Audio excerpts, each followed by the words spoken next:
Dr. Ridwan. Saya teringat bila cakap tentang apa tu penerangan dakwah, rasa dah 54 tahun kita merdeka ni. Kan? Islam agama rasmi, agama persekutuan. Temu sini saya jawab ke? Tak bukan. Ini tak soal Kak Lisa. Okey. Saya rasa kalau nak salahkan PAS yang baru berkawan dengan Ultra Kiasu 2-3 hari ni, rasa yang 54 tahun tu lagi lama berada pegang media. Tak, ini bukan untuk ni lah. Cuma bila nak lihat kepada tu, saya teringatlah bila kita baca tentang undang-undang dulu, kalau bicara tentang hudud tahun 93 dulu, isunya bertentangan perlembagaan. Hatta kalau kita ingat tahun awal 2000 tu pun timbul isu siapa ni, Zaid Ibrahim nak saman kat Jangan Kelantan kalau laksanakan hudud kerana bertentangan perlembagaan. Tapi baru ni pula ada madrasah baru, ada school of thought baru oleh rakan, sahabat dan juga tok guru saya, Prof. Azhar Bari, ya, dia tok guru dah. The hero. Okey. Jadi dia kata tidak ada isu perlembagaan di situ. Tidak ada isu perlembagaan kerana dia kata tak perlu pindah perlembagaan untuk laksanakan hudud di Kelantan. Bukan di Malaysia, di Kelantan. Yang perlu kacau hanya Akta Mahkamah Syariah yang menghadkan kuasa Mahkamah Syariah. Itu satu soalan. Tapi isunya saya pula pelik tengok sebab Tuan Haji lawyer yang biasa deal dengan Mahkamah Syariah, di dalam keadaan Mahkamah Syariah tidak dilihat berkredibiliti, Jabatan Agama pula dilihat lesu dan tak produktif. Persepsi. Ini bukan saya cakap, persepsi. Dikala urusan-urusan asas pun terabai di Jabatan Agama, seperti proses orang nak masuk Islam pun banyak hal. Nak masuk Islam dah tutup, banyak isu yang timbul. Pendaftaran, pentadbiran zakat yang dipertikaikan. Isu ramai Muslim yang sudah tidak yakin dengan Islam walaupun ada Jabatan Agama semua. Kalau ikut kata Datuk Arosani, 250,000 dah murtad. Wah, kat mana Jabatan Agama? Adakah kita nak letak keyakinan pada Mahkamah Syariah untuk handle hudud yang besar ni? Sedangkan benda asasi pun Jabatan Agama, pihak agama di negeri tak boleh nak handle. Bagaimana Tuan Haji? Bismillahirrahmanirrahim. Assalamualaikum warahmatullahi wabarakatuh. Yang saya hormati saudara moderator kita, Datuk Niamar, rakan saya Profesor Ridwan dan Datuk Syumuddin dan semua tuan-tuan dan puan salam satu Malaysia juga. Okey, kita bangkitkan tentang isu undang-undang di sini. Yang betul sebelum ini kita mendengar sebelum ini tentang isu bahawa apa yang dibuat oleh Kerajaan Kelantan adalah bertentangan dengan perlembagaan atau virus. Sebab kerajaan negeri tidak boleh membuat satu undang-undang yang bertentangan dengan perlembagaan, dengan akta. Sebab dikatakan bahawa undang-undang yang dibuat itu enactment apabila berlawanan dengan undang-undang federal akta ini, maka akta virus itu terbatas sekaligus. Itu yang lama. Dan kita ingat dulu ada isu Perdana Menteri kita yang nak ada menyatakan kepada Kelantan jika nak laksanakan hudud akan magiran akan dikenakan ke terhadap Kelantan dan sebagainya. Tapi saya bila kita melihat dari segi perkembangan undang-undang, kita tengok balik perlembagaan, saya bersetuju dengan Profesor Dr. Azhar Bari yang menyatakan bahawa dalam pelaksanaan hudud ini apa yang ada enactment di Kelantan dan juga di Terengganu tidak berlawanan dengan perlembagaan. Apa yang perlu kita ubah adalah Akta Bidang Kuasa Mahkamah Syariah 1988 65 Pindaan Nombor 8 yang hanya menghadkan bidang kuasa Mahkamah Syariah 356 3 tahun 5,000 dan 6 kali sebatan. Jadi bila kalau 3 tahun 5,000 dan 6 sebatan ni, macam mana kita nak laksanakan hudud? Macam mana kita nak laksanakan hudud? Sebab hudud 80 sebatan dan sebagainya. Jadi itu adalah pandangan yang mutakhir. Dan kalau kita tengok undang-undang, itu stand kami pun bahawa kalau nak laksanakan hudud tak ada masalah, cuma pindah. Persoalan adakah boleh dipindah atau tidak, itu adalah soal lain. Siapa yang boleh pindah? Ahli parlimen. Majoriti. Simple majority. Tetapi simple majority pun dah okey. Ada simple majority pun dah boleh. Jadi maknanya sekarang ni kita kena tepuk dada tanya selera. Kita nak buat ke tak nak buat? Jadi kalau kita nampak itu kekangan, saya ingat kalau Kelantan pun dah buat jawatan kuasa untuk mengkaji apakah kekangan yang ada dari segi sudut perundangan, apa benda semua, apakah ada sudut enactment yang perlu diteliti. Memang betul nak laksanakan hudud ini bukan senang. Dari segi undang. Kenapa? Dia ada kaitan dengan soalan yang kedua tadi. Kenapa? Kerana ia ada kaitan dengan enactment yang lain. Prosedur jenayah dia bagaimana? Prosedur macam mana kita nak laksanakan siasatan, macam mana kita nak laksanakan sebatan. Kan baru-baru ni ada isu nak dah mahkamah keluarkan perintah untuk sebat tapi tak dapat bersebat kerana tak ada tukang sebat. Kan tak ada nak sebat di mana dan berbagai persoalan. Jadi kita tengok di sini bahawa untuk melaksanakan perkara ini bukan saja akta tersebut kena pindah. Enactment lain kena kaji juga. Dari segi prosedur, macam mana kita nak sebat, macam mana kita nak potong tangan contohnya dari keluarga wuduk, macam mana kita nak laksanakan apa-apa lain hukuman. Buang daerah bagaimana? Prosedur kena mantap. Jangan kita nak buat nak laksanakan aja tetapi prosedur-prosedur ini tidak dimantapkan. Dan kalau kita balik pada soalan yang kedua tu, memang kita nampak ada kelesuan mahkamah syariah, dikatakan ada lesu, pejabat agama lesu. Tetapi kita kena ingat tuan-tuan dan puan-puannya, kita kena berpegang pada Islam. Kita kena yakin pada Islam. Dan kita kena yakin perkara 3 perlembagaan persekutuan bahawa Islam adalah agama rasmi persekutuan. Itu kena ingat. Semua kena faham.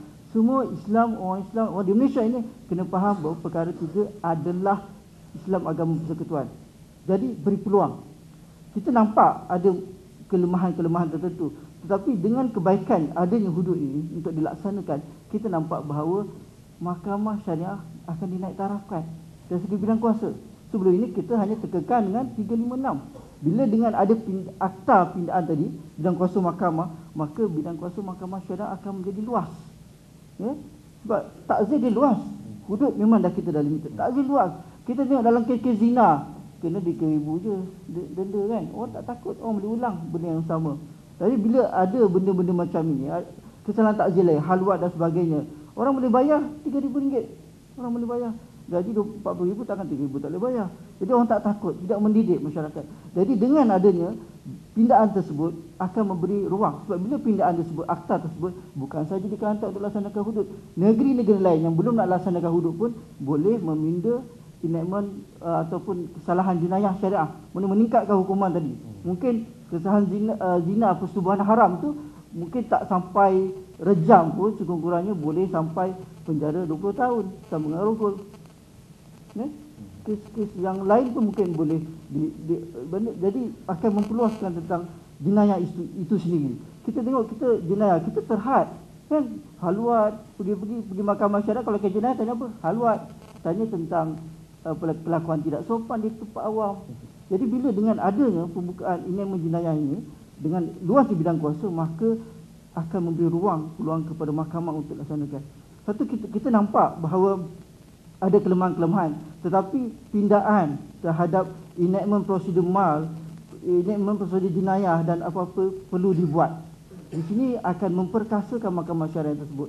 Dan kita faham hasrat kerajaan Kelantan dan negeri lain yang nak melaksanakan tentang hudud ini, tetapi apa yang perlu dibuatkan tentang yang tuan sebut tadi, pemerkasaan pejabat agama, pemerkasaan mahkamah syariah itu sendiri. Tapi mungkin sebelum ini bidang kuasa ini terlampau terhad. Tetapi dengan adanya bidang kuasa yang luas akan menyebabkan mereka ini, mahkamah syariah, bidang pejabat agama ini akan lebih mantap dan sebagainya. Okay? Jadi kita kena perluaskan dari segi integriti pejabat agama dan mahkamah syariah lagi. InsyaAllah saya ingat boleh kalau ada pilihan ini. Okey, jazakumullah khairan katsira. Agak menarik ya penerangan daripada Haji Saudara Muhammad Isra Alif. Cuma kita kembali kepada Datuk lagi ya. Lagi mengenai Kelantan. Sebab datang jauh-jauh ni kita nak dengar orang Kelantan cakap sendirilah behalf of Kelantan. Kalau kita lihat Datuk, kebanyakan negara yang melaksanakan hudud. Pakistan, tadi saya tertarik betul dengan poin yang apa ni Prof Madia Ridwanti bawa tadi. Pakistan, Saudinya ataupun Nigeria dan Sudan suatu waktu dulu.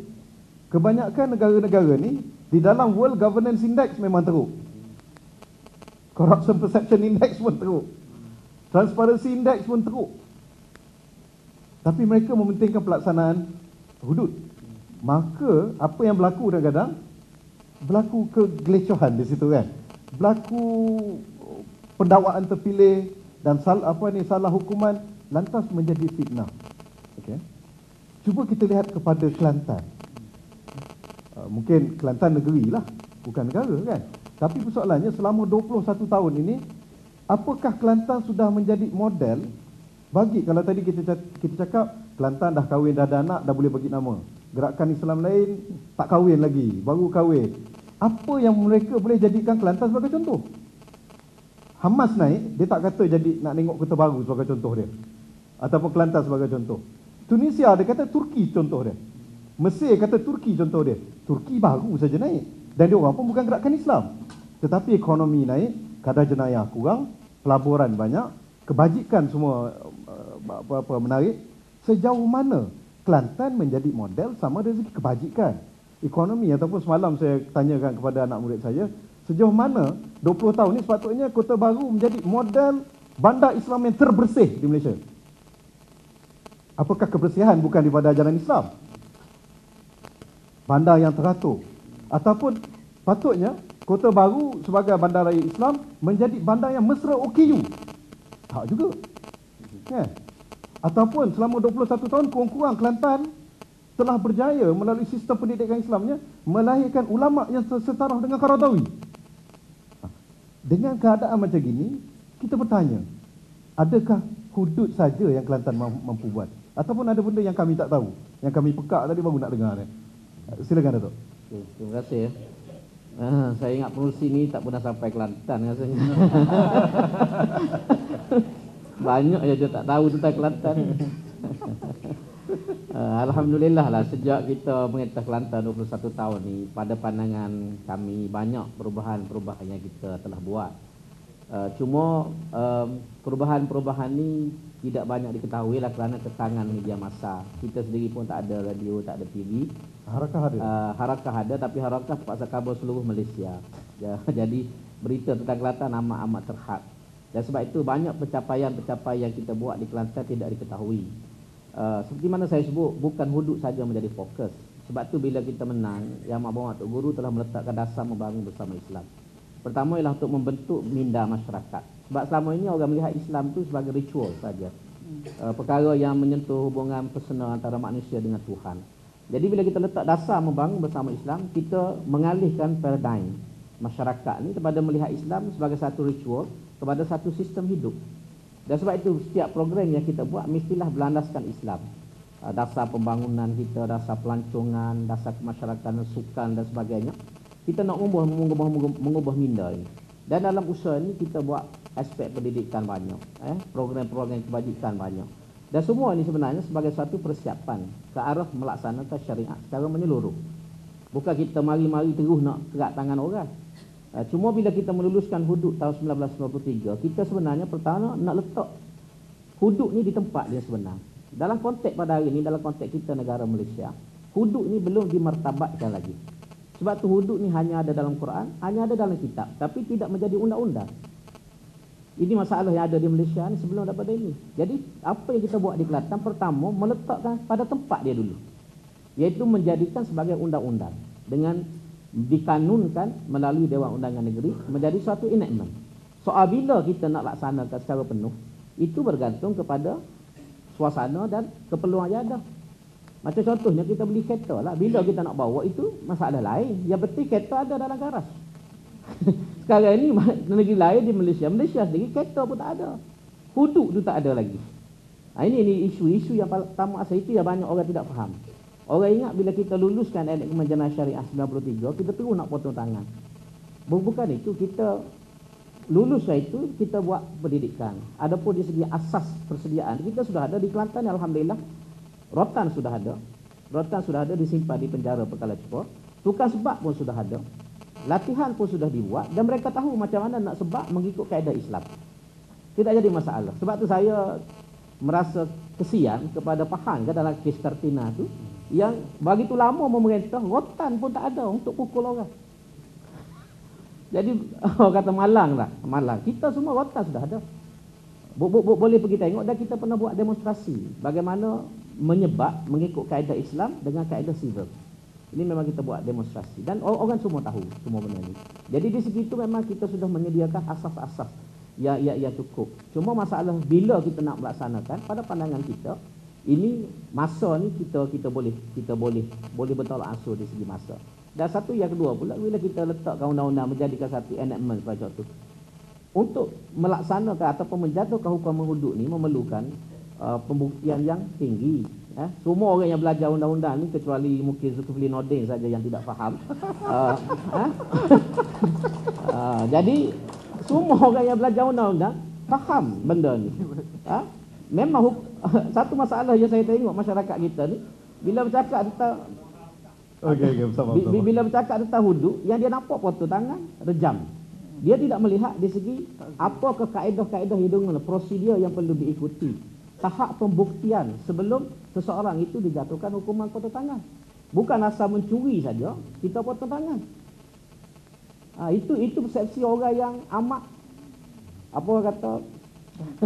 rendah tahap pengetahuan dia. Sebab tu bila bekas Perdana Menteri Malaysia bercakap macam tu, saya merasa kecewa. Rendah pengetahuan. Merendah sangat. Mentaliti kefahaman Islamnya amat rendah. Macam mana dia boleh jadi Perdana Menteri pada waktu itu? Jadi saya pun tidak berapa faham. Ada pengecualian di mana hukuman potong tangan tidak boleh dijatuhkan. Umpamanya kalau barang itu rendah nilainya. Barang tu rendah, contoh curi Maggi. Curi Maggi ataupun curi air sinar harian 2-3 botol. Kita tak boleh potong tangan. Sebab tak padan nilai barang itu dengan nilai tangan manusia. Sebab itu dalam kitab Arab disebut ayyakuna lahu qimatun. Barang itu mislah valuable. Contohnya cincin 24 juta sebagai contohnya. Itu kalau curi itu boleh potong tangan. Itu boleh potong tangan. Padan dengan harga cincin 24 juta. Itu asal dia. Kemudian barang itu disimpan di tempat yang tertutup. Sebagai contoh, sekurang-kurangnya kata ulama dalam poket seluar. Kalau cincin 24 juta tu dia tinggal atas meja, sebagai contohnya, hilang, tak boleh potong tangan. Sebab itu bukan tempat untuk simpan barang yang berharga. Dan orang yang mencuri ini pula bukan kerana desakan hidup. Dia mencuri kerana memang jahat. Gajinya 5-6 ribu tapi masih lagi mencuri. Gaji 10 ribu mencuri, sebagai contoh. Kalau dia gaji 150 ringgit, anak 12 sebagai contoh. Kalau dia mencuri mungkin boleh dipertimbangkan kerana anaknya 12. Itu pun kadang-kadang masa lorak orang kata 2 kali setahun beranak.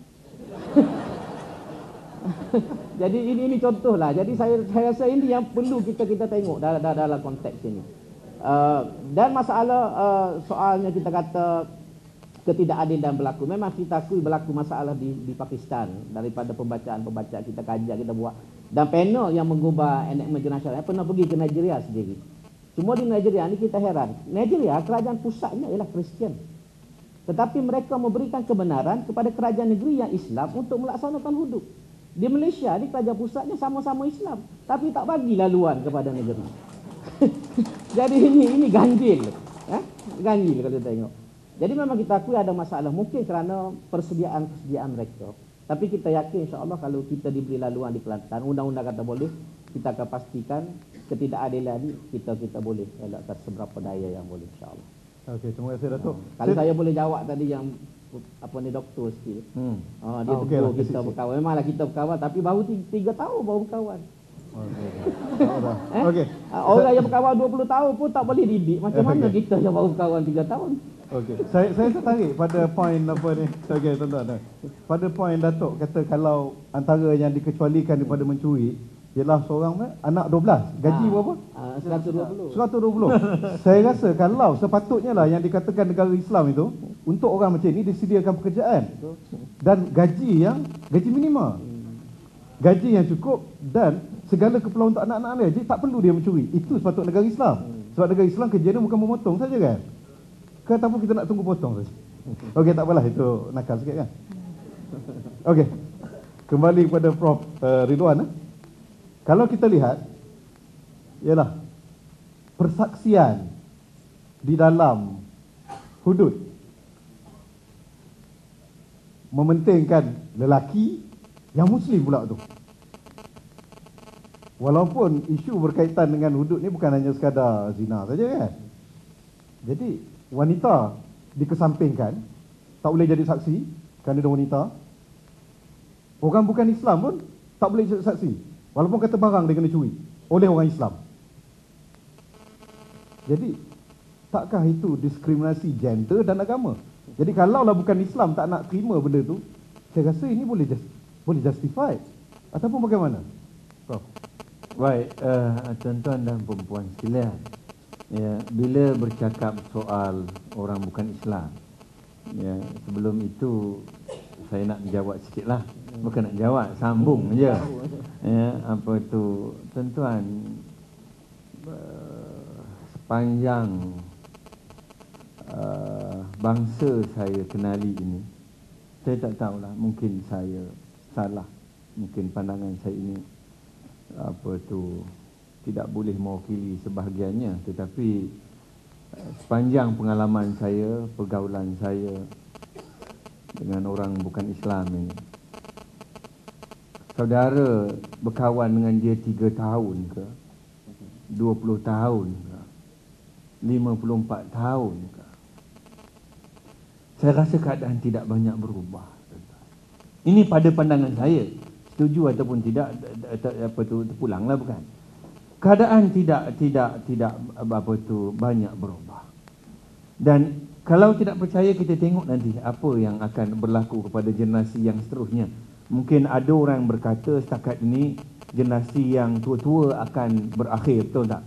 Yang tinggal akan generasi muda yang mungkin akan menerima Islam.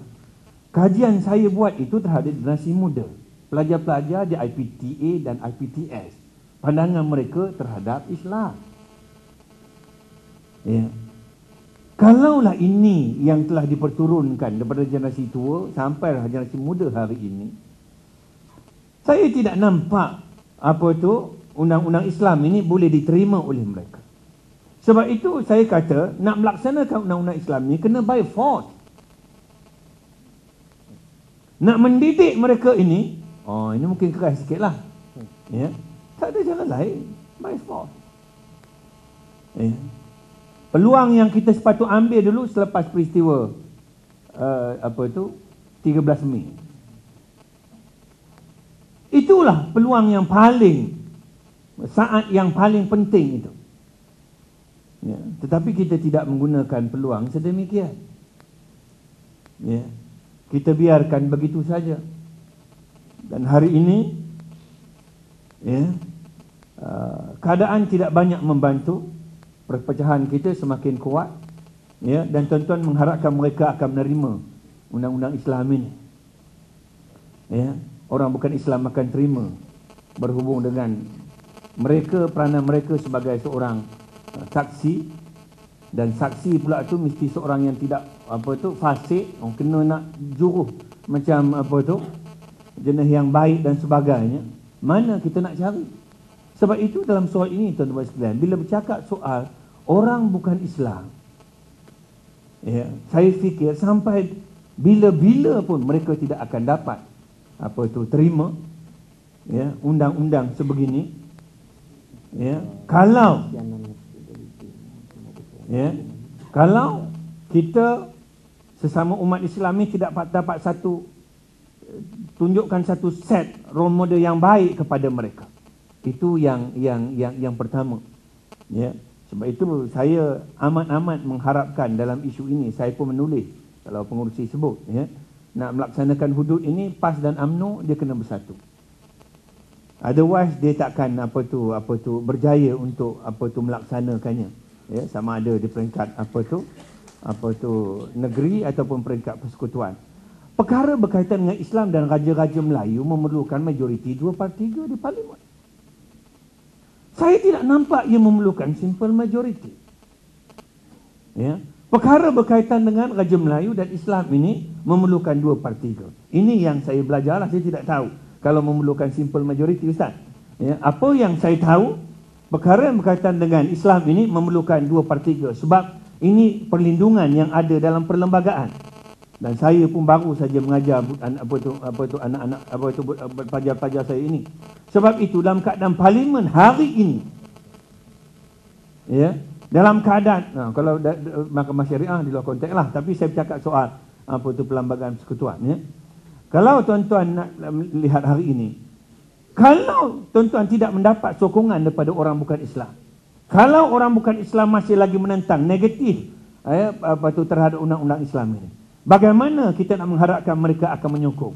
Dan sepanjang yang kita lihat, kajian demi kajian dibuat, kita tidak nampak bahawa mereka boleh positif terhadap undang-undang sebegini. Ya, sebab itu hari ini saya pada pandangan saya, ya, saya rasa hari ini umat Islam kena fikirkan kalau mereka benar-benar nak melaksanakan undang-undang di Malaysia ini, ya, PAS dan UMNO, PKR, tak tahulah, ya. Tidak ada cara lain. Mereka mesti duduk semeja, bincangkan soal masa depan agama kita ini, supaya tidak dipijak-pijak sedemikian rupa. Saya bagi contoh baru-baru ni. Ketika kita berhimpun baru ini, himpun, saya nak sebutkan kepada tuan-tuan dan puan-puan sekalian, ya, dan saya berani menyebut perkara ini. Dan bila saya sebut, orang marah dengan saya. Ya. Bagaimana keadaan hari ini? Orang sebegitu berani mencabar agama Islam, sedangkan bilangan mereka kurang daripada 10%. Isu murtad contohnya. Ya. Saya tak nak bermain dengan angka. Saya tidak mahu bermain dengan data. Ya. Data ini perlu ada kajian, betul tak? Tetapi berdasarkan pengalaman saya dulu, ya, ketika mana saya dulu sebelum memeluk agama Islam, you tengok gerakan, ya, nak memurtadkan. Nah, saya ke murtad dululah daripada Buddha, murtad masuk Islam, apa tu bukan.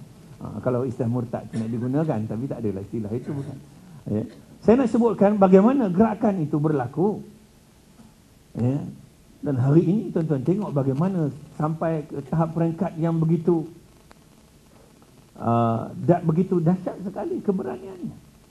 Sebab itu pada pandangan saya, perkara-perkara berkaitan Islam dan Melayu ini, kalau boleh, kalaupun kita nak memberikan pandangan, tak maaf sikit orang UIA, ya, kena berlapis sedikit. Ini pandangan saya, tuan-tuan. Ya. Bila pandangan kita mengeluarkan pandangan, biarlah pandangan kita itu akhirnya boleh menyebelahi agama kita. Tetapi bila tuan-tuan open kritik sebegitu, implikasinya akan menjadikan kaduk naik junjung. Bila kaduk naik junjung, ya, implikasinya amat besar terhadap perkembangan Islam di negara kita ini.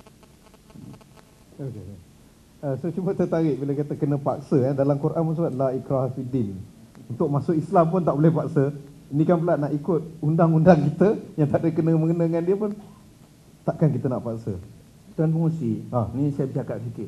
Ya. Ya. Tuan-tuan kena ingat, saya selalu bercakap, ya, negara ini berasal daripada sistem kenegaraan Melayu. Ini kalau saya bercakap nampak lebih Melayu daripada Melayu pula. Ya, tapi saya kena bercakap, ya, sedikit kalau boleh saya bercakap. Dan tuan-tuan melihat setiap negara ini ada tuannya. Allah jadikan manusia ini adil. Setiap bangsa itu berada di tempatnya dan bangsa itu menjadi nama negara dia. Dan sebab itu ada negara bangsa India, Allah kumpulkan jadi negara India. Bangsa Melayu jadi tanah Melayu. Dan negara Cina ada negara, begitu juga negara-negara Arab. Negara tidak berlaku secara semula jadi, terus ada berbilang bangsa. Saya nak sebutkan.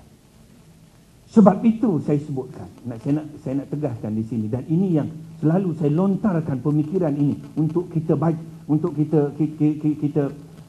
cuba fikir sejenak. Ya. Negara kita, kenapa negara kita jadi sedemikian rupanya? Ya, sebuah negara yang berakar umbikan Melayu, akhirnya kita tidak tahu ke mana identiti negara kita nak bawa ini. Okey, itu kita bincang dalam wacana tentang Melayu atau apa, mungkin bulan depan lah.